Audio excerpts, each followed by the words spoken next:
I returned to my farm after 10 crushing hours on the road, expecting nothing but silence, sleep, and the steady hum of my hives drifting through the night air.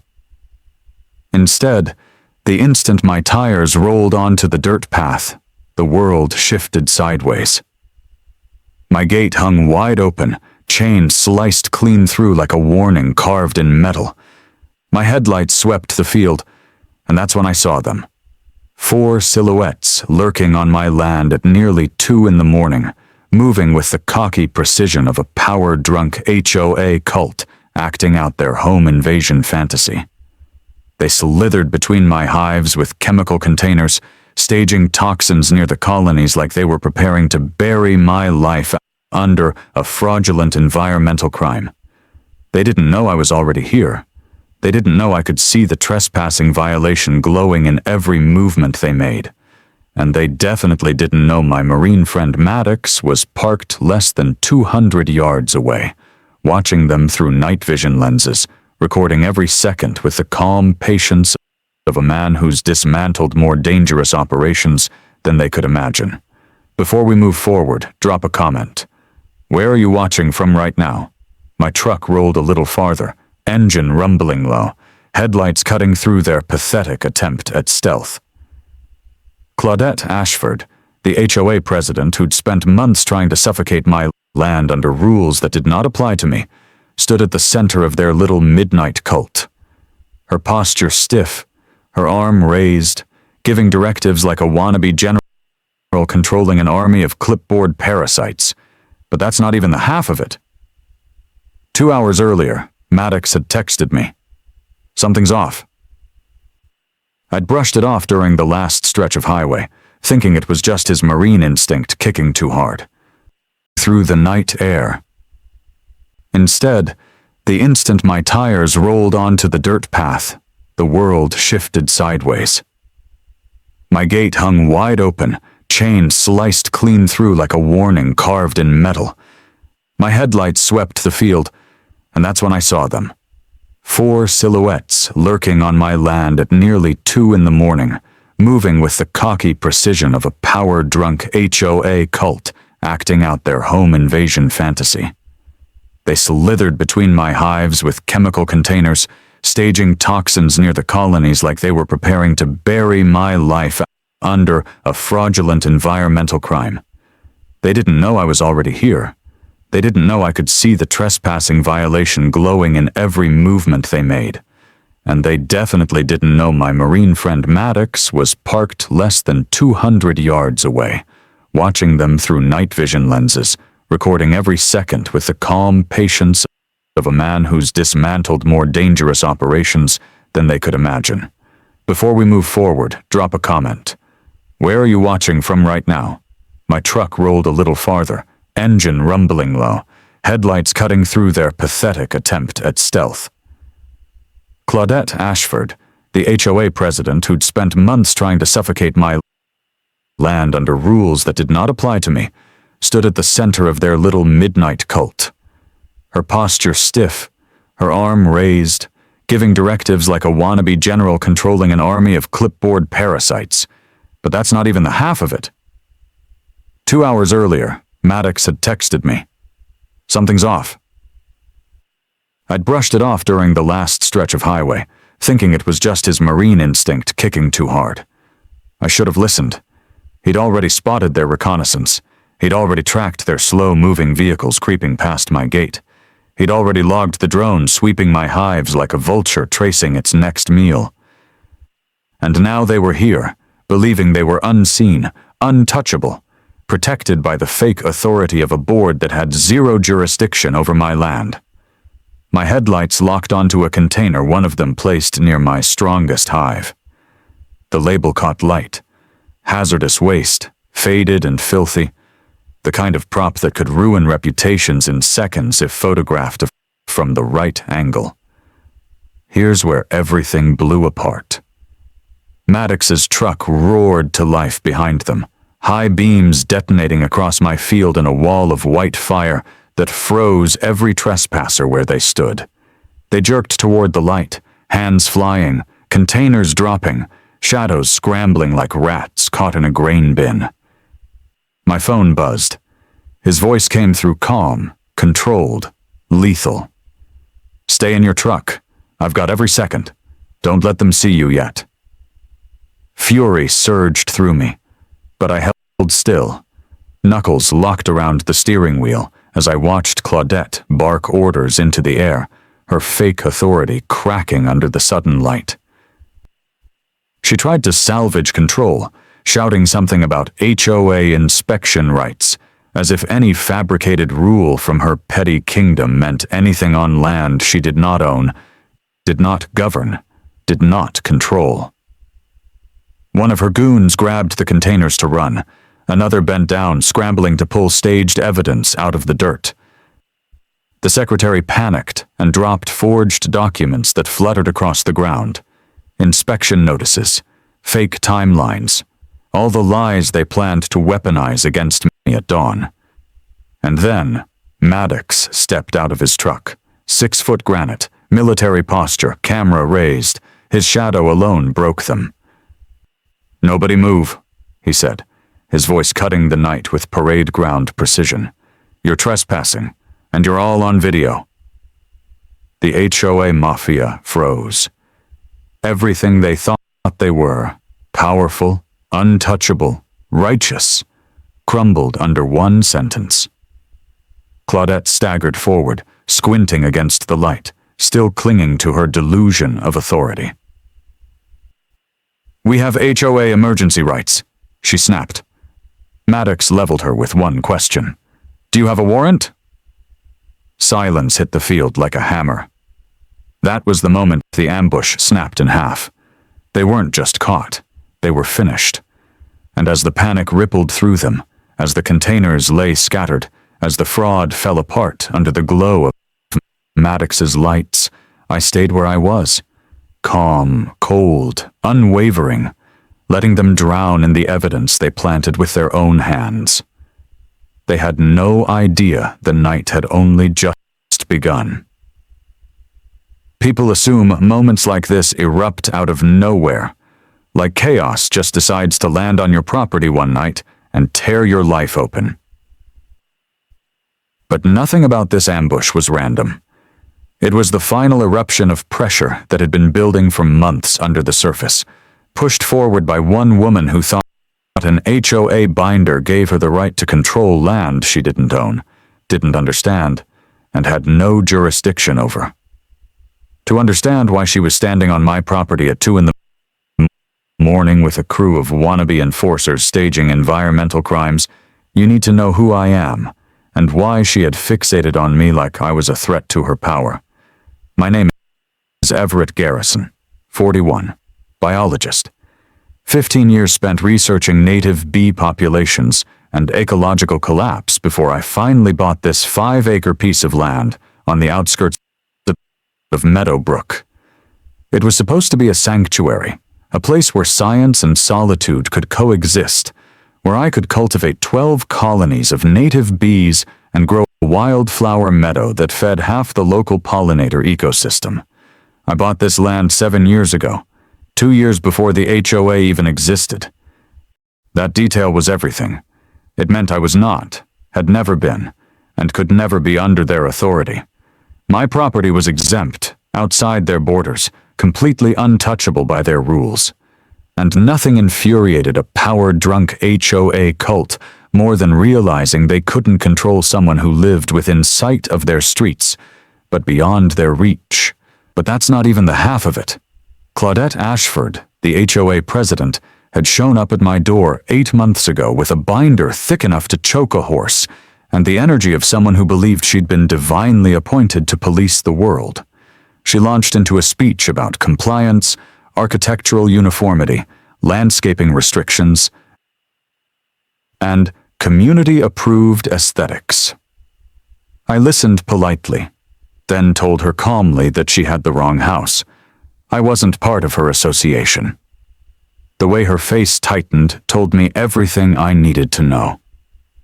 She wasn't used to hearing no, not from anyone, especially not from someone she could see through the window working hives she didn't understand, and planting meadows she couldn't regulate. 3 weeks later, she filed a complaint with the county, claiming my bees posed a public health hazard. That was her first real attempt at control, and she expected the county to fall in line the same way her HOA board did when she snapped her fingers. Except they didn't. I walked into that meeting with 15 years of research, environmental compliance records, and more scientific credibility than she'd ever imagined she was up against. When the county ruled in my favor, she walked out stiff as marble, her jaw locked like she'd swallowed her own rage. Maddox warned me that day. "She's the type who creates problems if she can't find them," he said. I didn't take it seriously enough. I knew difficult people. I'd dealt with hostile committees, territorial academics, bureaucrats with inflated egos. But Claudette was different. She didn't simply want compliance. She wanted submission. She wanted control. And not being able to control me was a wound she couldn't leave alone. Here's where everything blew apart. Maddox and I had met 2 years prior at a county shooting range. I was there testing environmental noise impacts on bees. He was there maintaining a level of precision that didn't fade even after leaving Marine Intelligence. We'd struck up a conversation, and over time he became a friend. One of those solid, unshakable presences who see patterns long before anyone else notices the shift. When he offered to check on my farm while I was attending a pollinator conservation conference in Portland, I didn't hesitate to accept. He treated responsibility like a mission, and because of that instinct, because he saw shadows move before anyone else felt the temperature change, he noticed things I dismissed. He saw Claudette's car parked by my fence line 4 days before the ambush, her silhouette holding binoculars like some suburban surveillance creep. He saw the HOA vice president's drone sweeping low across my hives 2 days before I came home. He saw the maintenance supervisor pacing the length of my gate, photographing the lock like he was planning a break-in. But he didn't call me. Not yet. He watched. He documented. He waited to confirm the pattern. And when the pieces locked into place, when the trespassing reconnaissance shifted from curiosity into operational planning, he sent the text that echoed through my skull the entire drive home. Something's off. The danger wasn't the HOA. It was the woman leading it.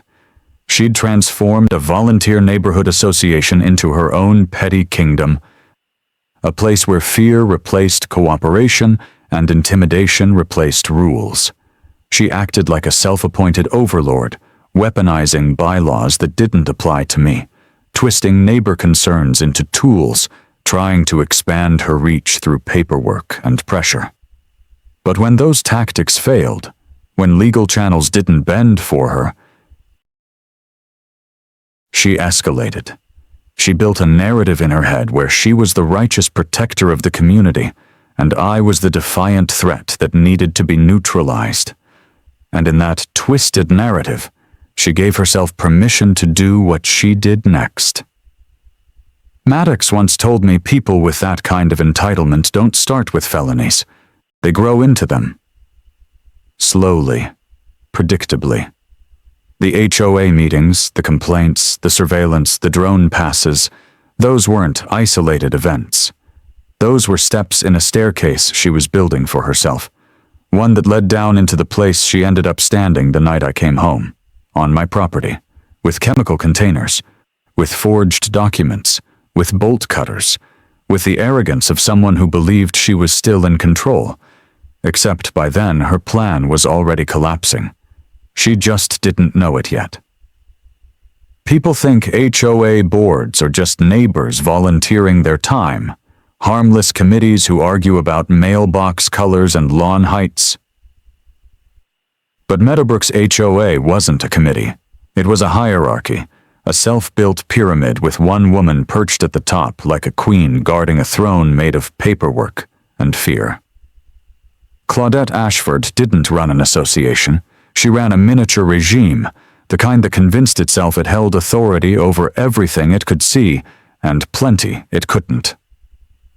For 3 years, she'd built her power on compliance, intimidation, and selective enforcement, training her board members like loyal functionaries who learned quickly that challenging her meant social exile and administrative consequences. The HOA became her personal enforcement arm, a group she shaped into something resembling a clipboard militia. For 3 years, she'd built her power on compliance, intimidation, and selective enforcement, training her board members like loyal functionaries who learned quickly that challenging her meant social exile and administrative consequences. The HOA became her personal enforcement arm, a group she shaped into something resembling a clipboard militia, more than eager to act on her command. The deeper you look into it, the clearer it becomes. This wasn't about bees. It wasn't about landscaping. It wasn't about property values. It was about authority. The kind she believed she deserved, the kind she felt owed, the kind she refused to let go of even when the law didn't give it to her. I was the first person who existed outside her reach but still within her sight. That was enough to provoke a campaign. But that's not even the half of it. The structure that a resident painted as troublesome, he made it so with carefully curated photos and selectively edited videos. If she wanted someone praised, he manufactured glowing newsletters. It was propaganda disguised as community updates, and most people didn't even notice. At her left hand sat the secretary, Marlene Corbett, loyal to a fault. She wasn't malicious. She was terrified of Claudette, terrified of confrontation, terrified of losing her place at the table. Her signature appeared on documents she barely read, her approval rubber-stamped decisions she didn't understand, and her compliance gave Claudette the illusion of legitimacy. Fear is a powerful administrative tool, and Claudette wielded it with precision. But the real danger came from Vernon Hobbs, the maintenance supervisor. He had access to every HOA storage room, every piece of equipment, every container and chemical the board had collected over the years. When Claudette needed props to frame me, Vernon became the supplier. He didn't like it, but he did it. Weakness is as dangerous as malice when it sits in the wrong seat of power. And that brings us to the rot beneath the rot. The belief they all shared that HOA authority was absolute. Claudette preached it like doctrine, claiming the HOA charter gave her investigative powers, enforcement discretion, and community protection rights. None of that applied to my property. None of that had ever applied. But when people repeat power enough times, they start to believe it's real. They wield it like a weapon, and eventually that delusion every container and chemical the board had collected over the years. When Claudette needed props to frame me, Vernon became the supplier. He didn't like it, but he did it. Weakness is as dangerous as malice when it sits in the wrong seat of power. And that brings us to the rot beneath the rot. The belief they all shared that HOA authority was absolute. Left, the door closed, and the minutes stopped recording. Claudette had said something that revealed her mindset perfectly. She told her board, "An unregulated property next to a regulated community is a threat. Order requires uniformity. If he won't submit voluntarily, we will force compliance through official channels." That wasn't an HOA president speaking. That was a petty authoritarian trying to expand her jurisdiction through pressure and intimidation. She called my farm an eyesore, an ecological risk, and a precedent problem. That last phrase told Maddox everything he needed to know. Precedent problem meant she feared a future where more people realized her authority was limited. She needed me under her thumb, even symbolically, because if one person proved the HOA had boundaries, others might start questioning her power. And questioning her power was the one thing she couldn't tolerate. But the more she pushed, the more she exposed her true nature. She showed up at my fence line twice a week under the guise of community assessment. She took photos of my meadow as if she was collecting evidence of wrongdoing. She questioned neighbors about my bees as though I were harboring weapons instead of pollinators. She filed public records requests for my property deed, hoping to find loopholes she could exploit. When none existed, she invented a narrative in her head where I was the villain. She took photos of my meadow as if she was collecting evidence of wrongdoing. She questioned neighbors about my bees as though I were harboring weapons instead of pollinators. She filed public records requests for my property deed, hoping to find loopholes she could exploit. When none existed, she invented a narrative in her head where I was the villain. She took photos of my meadow as if she was collecting evidence of wrongdoing. She questioned neighbors about my bees as though I were harboring weapons instead of pollinators. She filed public records requests for my property deed, hoping to find loopholes she could exploit. When none existed, she invented a narrative in her head where I was the villain. She took photos of my meadow as if she was collecting evidence of wrongdoing. She questioned neighbors about my bees as though I were harboring weapons instead of pollinators. She filed public records requests for my property deed, hoping to find loopholes she could exploit. When none existed, she invented a narrative in her head where I was the villain, damaging her empire. And once the narrative was built, she just needed accomplices willing to help make it real. They didn't start with felonies. They started with whispers, small pressures, sideways glances during HOA gatherings. Randall suggested the community newsletter highlight environmental concerns, implying the presence of hazards near the neighborhood borders. Marlene created internal memos documenting non-existent resident complaints about chemical odors. Vernon reported structural wear on the HOA storage sheds so no one would notice missing containers. Piece by piece, they built a fake foundation to justify the ambush they'd later orchestrate. But there was one flaw in their structure, one vulnerability they could never overcome. Authority becomes delusion when it exists without boundaries. Claudette believed her binder outweighed my deed. She believed HOA bylaws replaced county law. She believed proximity equaled ownership. She believed fear would win. But Maddox believed in something else, patterns. And he saw the pattern long before they realized their conspiracy was visible. The moment he saw Claudette's car near my fence line for 23 straight minutes, the pattern shifted from annoyance to danger. When he saw Randall's drone sweeping over my hives at 80 feet, she thought the distance and the public road gave her cover, but Maddox had spent years learning to read intentions through glass and darkness. He watched her study my fence line like she was mapping choke points. He watched her write something on her clipboard as if she were drafting a tactical entry plan. That was the moment he knew this wasn't another intimidation attempt. This wasn't another bogus complaint. This was reconnaissance, intentional, coordinated, and absolutely illegal.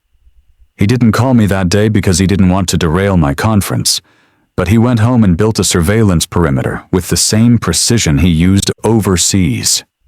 He pulled 2 wireless trail cameras from storage, the kind designed for wildlife tracking, but modified with encrypted transmission, high-resolution night vision, and timestamp accuracy down to the second.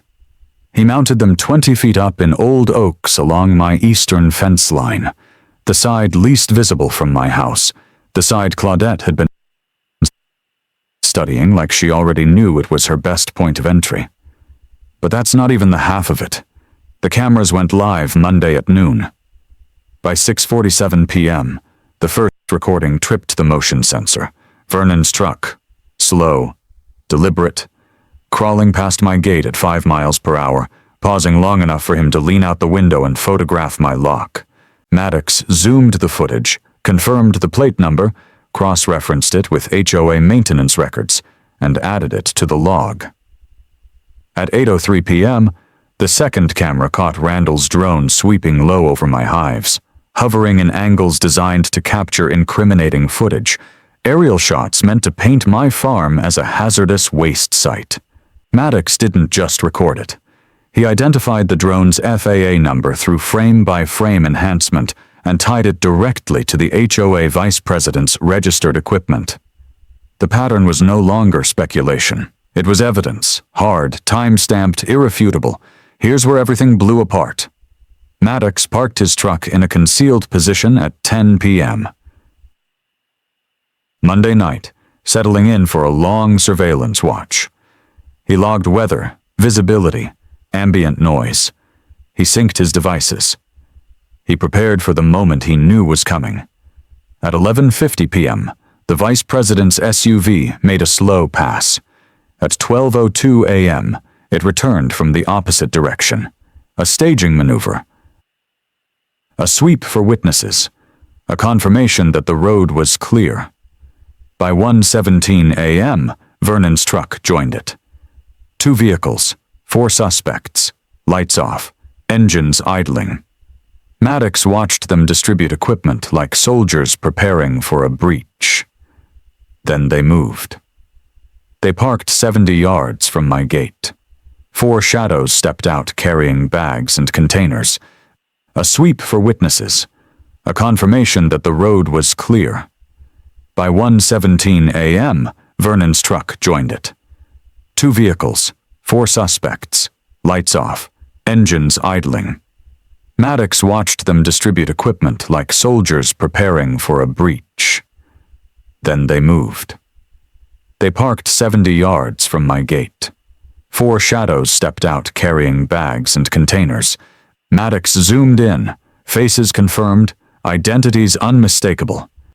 The HOA president, the vice president, the secretary, the maintenance supervisor, the entire core of Claudette's board. They approached my gate. One produced bolt cutters. The lock snapped in 2 clean bites of metal. My property became a crime scene in the span of 3 seconds. To intervene. He didn't shout. He didn't flash his lights. He didn't reveal himself. He let them commit. Because evidence isn't built through interruption. Evidence is built through documentation. He recorded them planting containers near my hives, old pesticide jugs and industrial drums that looked like biohazard waste. He recorded the vice president filming staged angles with his phone. He recorded the secretary photographing forged inspection notices next to staged chemicals, manufacturing a false timeline. And he recorded Claudette standing in the center of it all, directing her little clipboard militia like a general giving battlefield commands. They thought they were safe in the dark. They thought they were invisible. They thought their lies would become my truth. And then my headlights appeared on the road. They didn't know it was me. But Maddox did. He'd been tracking my location the moment I got cell reception. He knew I'd return earlier than expected. And he knew this was the moment to expose everything. When he flicked on his headlights, the field lit up like a prison yard. The HOA Mafia froze. Fear slammed through their formation like a shockwave. Vernon dropped his shovel. Randall dropped his phone. The secretary dropped her forged documents, scattering her fake inspection notices across the dirt. But discovery didn't end there. It deepened when the sheriff arrived. And it detonated when Claudette still filed her fraudulent county complaint after being arrested. Proof of premeditation that tied a bow on their entire conspiracy. The evidence chain was now complete. Trespass recorded. Forged documents captured. Staged materials documented. Communications overheard. Intent preserved on video. Motive uncovered through recovered emails. Pattern exposed through drone footage. And consciousness of guilt proven when they tried to flee the scene. They didn't just lose. They self-destructed. The moment the sheriff's deputies pulled onto my property, red and blue lights washing over the shattered gate, and the spread of staged chemical containers. The HOA Mafia's confidence bled out like a punctured tire. Claudette tried to stride forward as if she were still in control, as if she were addressing her board in one of her smug little meetings, not standing ankle-deep in a felony crime scene she'd engineered. She started talking before the deputy even reached her. "We're conducting an emergency HOA inspection," she said, her voice strained and sharp, as if she still believed the title on her name tag could overpower the law written in the deputy's badge. Her lie cracked in the air like a weak board splitting under pressure. The deputy held up a hand and told her to stop speaking. She didn't. She couldn't. Her ego was louder than her sense. She kept explaining, layering her story with panic, claiming hazardous reports, environmental danger, community protection authority. But that's not even the half of it. Maddox stepped forward, calm and unshaken, camera still running. He greeted the deputy like they were two professionals meeting on neutral ground. Then he handed over his phone and said, "We have 73 minutes of continuous footage documenting every moment of this trespassing operation." The deputy watched the first 30 seconds. Enough to see the bolt cutters, enough to see the containers planted, enough to see Claudette directing everything like a tyrant who'd finally walked too far into the light. Here's where everything blew apart. The deputy turned back to Claudette and asked one question. "Do you have a warrant to be on this property?" Silence. Heavy, suffocating, incriminating silence. Randall swallowed hard, shifting like a guilty kid waiting for punishment. Vernon stared at the ground, his shovel still visible near the hives like a weapon abandoned on the battlefield. The secretary started crying again, clutching her folder as if the forged documents inside it were going to save her instead of bury her. "I asked you a question," the deputy said. "Have a warrant?" Claudette opened her mouth, but nothing coherent came out. We have HOA jurisdiction, bylaws, emergency procedures." "Bylaws don't outrank the law," the deputy said. "And they sure as hell don't authorize breaking into private property and staging evidence." Her face drained of color. She tried to pivot, pointing at the containers. "There are hazardous chemicals here. We were trying to protect the community," Maddox cut in. "You brought those chemicals," he said, his voice like a clean blade. "They're on camera in your hands." The vice president flinched like he'd been struck. The maintenance supervisor dropped his gaze even further. The secretary let out a sob as papers slid from her folder again, fluttering across the dirt like confessions. That was the moment they knew they were done. But the collapse was just beginning. The deputy separated them, questioning each one individually. Their stories didn't sync. They contradicted each other after 2 questions. By the 5th question, the secretary cracked completely, admitting the meeting, admitting the planning, admitting the staging, admitting the forged documents. It wasn't bravery, it was panic. The kind that swallows people whole when they realize their leader can't shield them. "I asked you a question," the deputy said. "Do you have a warrant?" Claudette opened her mouth, but nothing coherent came out. We have HOA jurisdiction, bylaws, emergency procedures." "Bylaws don't outrank the law," the deputy said. "And they sure as hell don't authorize breaking into private property and staging evidence." Her face drained of. "I asked you a question," the deputy said. "Do you have a warrant?" Claudette opened her mouth, but nothing coherent came out. We have HOA jurisdiction, bylaws, emergency procedures." "Bylaws don't outrank the law," the deputy said.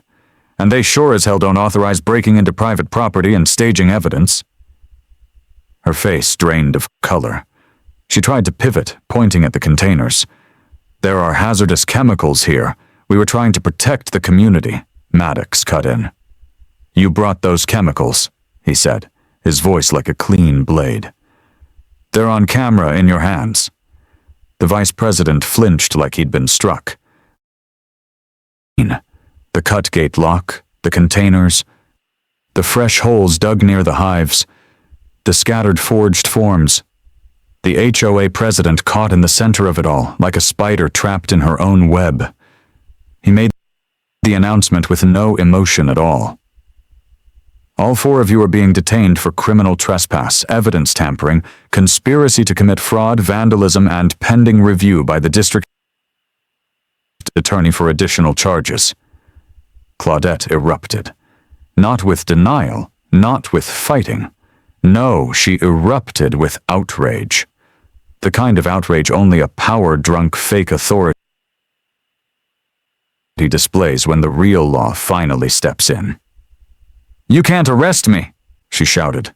"I'm the HOA president." The lieutenant didn't even blink. "Ma'am, that title has no legal authority on property you do not own. Place your hands behind your back." The HOA queen's downfall took 14 seconds. Her hands tightened, her jaw locked. She shook her head once, twice, 3 times. Then she said the last line of a collapsing tyrant. "This is a misunderstanding." It wasn't. "Ma'am, that title has no legal authority on property you do not own. Place your hands behind your back." The HOA queen's downfall took 14 seconds. Her hands tightened, her jaw locked. She shook her head once, twice, 3 times. Then she said the last line of a collapsing tyrant. "This is a misunderstanding." It wasn't. Vernon was cuffed first. No resistance, just defeat. Randall followed, silent and shaking. The secretary cried through the entire process. And then Claudette, the woman who'd tried to rule my property like a kingdom, was turned around and handcuffed while the faint hum of my hives filled the silence she left behind. The public collapse wasn't over. It would stretch through courtrooms, through headlines, through community outrage. But the first crack, the first undeniable shatter of their power, happened right there under the cold glow of the sheriff's headlights. And none of them could look either of us in the eye. Retaliation didn't arrive as anger or impulse. It arrived as precision, cold, methodical, tactical. The same way Maddox conducted surveillance, the same way the sheriff built the criminal case, the same way I'd spent 15 years in research learning that systems only survive when pressure is applied in exactly the right places. The HOA mafia expected rage. They expected shouting, threats, retaliation by emotion. Instead, they got procedure. They got law. They got documentation executed with the same quiet force that had caught them under the flood of Maddox's headlights. The morning after their arrests, my phone rang with 2 voicemails. A county inspector acting on the fraudulent complaint Claudette had filed, and a reporter fishing for a statement. I didn't respond to either. Instead, I forwarded everything to Maddox, who replied with a single complaint Claudette had filed, and a reporter fishing for a statement. I didn't respond to either. Instead, I forwarded everything to Maddox, who replied with a single message. "This proves premeditation. Keep everything." The timing of that complaint was the nail they drove into their own coffin. They filed it after being caught red-handed. Message. "This proves premeditation. Keep everything." The timing of that complaint was the nail they drove into their own coffin. They filed it after being caught red-handed. That wasn't just malice, it was evidence of intent. It proved the staging wasn't spontaneous. It was a coordinated plan meant to weaponize government agencies against me, complaint Claudette had filed, and a reporter fishing for a statement. I didn't respond to either. Instead, I forwarded everything to Maddox, who replied with a single message. "This proves premeditation. Keep everything." The timing of that complaint was the nail they drove into their own coffin. They filed it after being caught red-handed. But that's not even the half of it. I called the environmental health supervisor responsible for the notice. His tone shifted from bureaucratic routine to stunned caution the moment a complaint Claudette had filed and a reporter fishing for a statement. I didn't respond to either. Instead, I forwarded everything to Maddox, who replied with a single message. This proves premeditation. Keep everything. The timing of that complaint was the nail they drove into their own coffin. They filed it after being caught red-handed. That wasn't just malice, it was evidence of intent. It proved the staging wasn't spontaneous. It was a coordinated plan meant to weaponize government agencies against me. But that's not even the half of it. I called the environmental health supervisor responsible for the notice. His tone shifted from bureaucratic routine to stunned caution the moment. That wasn't just malice, it was evidence of intent. It proved the staging wasn't spontaneous.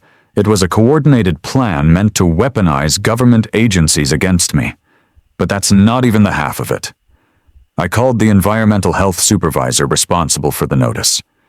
His tone shifted from bureaucratic routine to stunned caution the moment of me. But that's not even the half of it. I called the environmental health supervisor responsible for the notice. His tone shifted from bureaucratic routine to stunned caution the moment I explained the arrests. He asked me to repeat my statement twice, each time slower, as if trying to reconcile the official complaint on his desk with the reality I had just laid out. The complainants are in county jail? He asked, for staging the very evidence they reported? Yes, I said.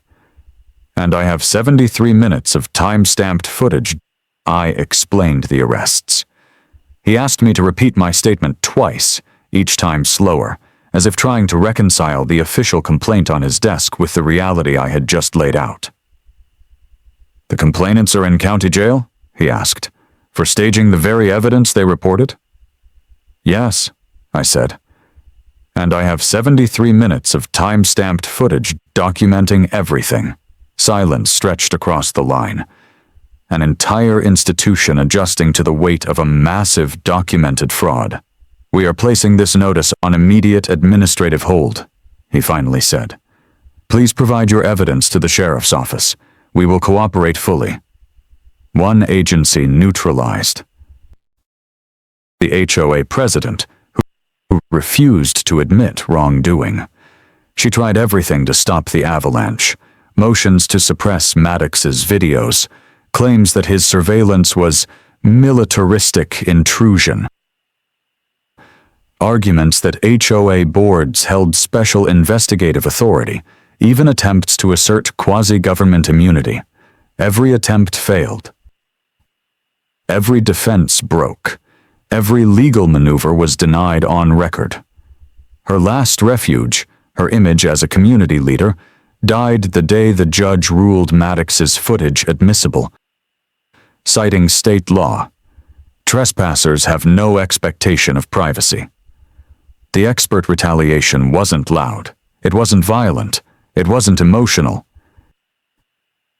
It was the calm dismantling of an abuser using the same laws she had tried to twist against innocent people. By the time the civil trial date arrived, Claudette wasn't fighting for her HOA power anymore. She was fighting for her reputation, her savings, her future, and she was losing all of it piece by piece, because once Maddox turned on those headlights, every lie she'd built her authority on began to burn away. Victory didn't roar, it didn't explode, it didn't come with applause or triumph or the kind of emotional release people expect at the end of a war. It arrived the same way the ambush began, quietly, inevitably, like a truth that waited patiently for the right moment to step forward. The civil trial opened in a small courtroom filled with residents who had lived under Claudette's shadow for years. Some came to support her. Most came to witness her collapse. My attorney presented the case with the same unwavering clarity Maddox had used the night he recorded their crimes, building each fact on the one before it until the entire conspiracy stood in front of the jury, like a structure stripped of walls. She showed the footage. The vehicles, the bolt cutters, the trespass, the staging, the forged documents, the frantic scrambling when Maddox's headlights detonated their plan. The jury watched in silence, eyes fixed, expressions tightening with each timestamp. Maddox took the stand next, detailing the surveillance procedure with military precision. He explained why he noticed the reconnaissance, why he installed the cameras, how he documented everything without interference. His testimony wasn't dramatic, it was devastating. Then I testified, not with anger or theatrics, but with simple clarity about who I was, what I did, why I owned the land, and how their fabricated allegations could have destroyed 15 years of scientific work. The defense tried to portray Claudette as a concerned leader acting in good faith, but the footage crushed that narrative before it could stand. Every time her attorney reached for a defense, the evidence smothered it. Maddox took the stand next, detailing the surveillance procedure with military precision. He explained why he noticed the reconnaissance, why he installed the cameras, how he documented everything without interference. His testimony wasn't dramatic, it was devastating. Then I testified, not with anger or theatrics, but with simple clarity about who. Every argument collapsed under timestamps, audio recordings, and the physical reality of their staged crime. But that's not even the half of it. 2 former residents took the stand and described years of HOA intimidation, the bogus fines, the selective enforcement, the arbitrary punishments, the climate of fear she engineered. I was, what I did, why I owned the land, and how their fabricated allegations could have destroyed 15 years of scientific work. The defense tried to portray Claudette as a concerned leader acting in good faith, but the footage crushed that narrative before it could stand. Every time her attorney reached for a defense, the evidence smothered it. This board abused its power, falsified evidence, and attempted to weaponize the law against a private citizen. This ruling is to protect this community from leadership that has forgotten its purpose. That was the moment the power trip ended instantly. News spread through Meadowbrook like wildfire. Within 48 hours, the HOA held an emergency meeting. 87% of residents voted to dissolve the current board. Claudette was removed, permanently barred from holding any HOA position in the state. The vice president resigned in disgrace.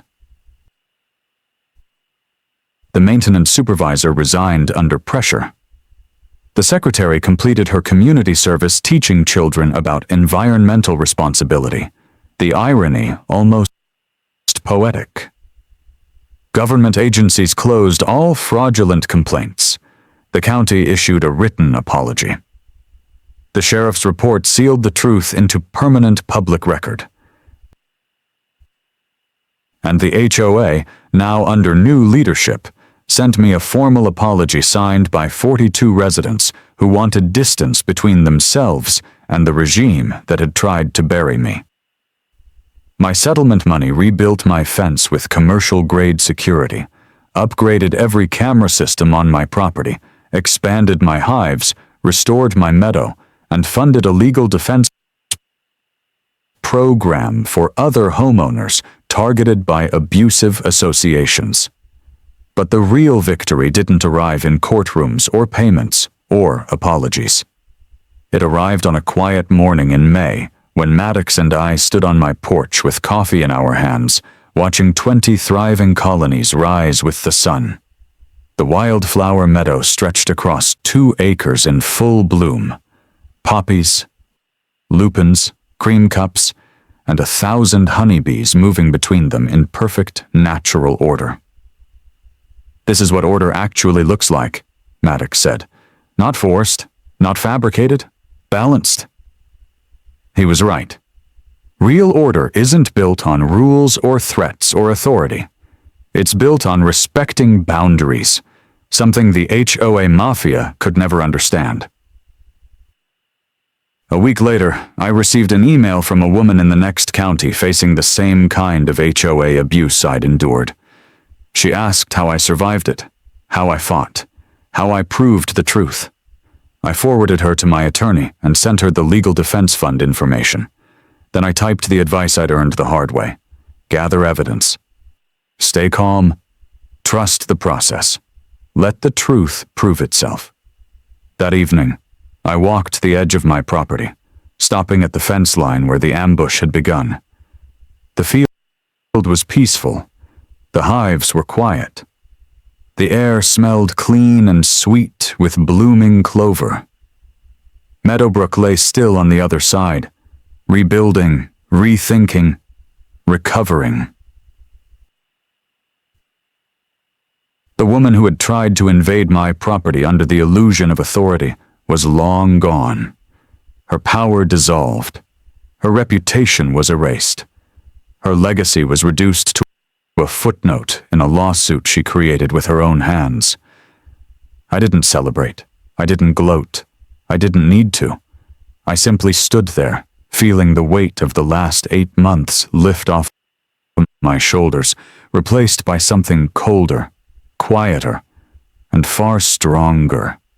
Certainty. The kind of certainty that comes only after you've watched the truth dismantle an entire false empire built on arrogance and fear. The kind of certainty that stays with you long after the noise fades. The kind of certainty that silences everything that once tried to overpower you. In the end, the HOA didn't just lose. They backed off my property without a single word.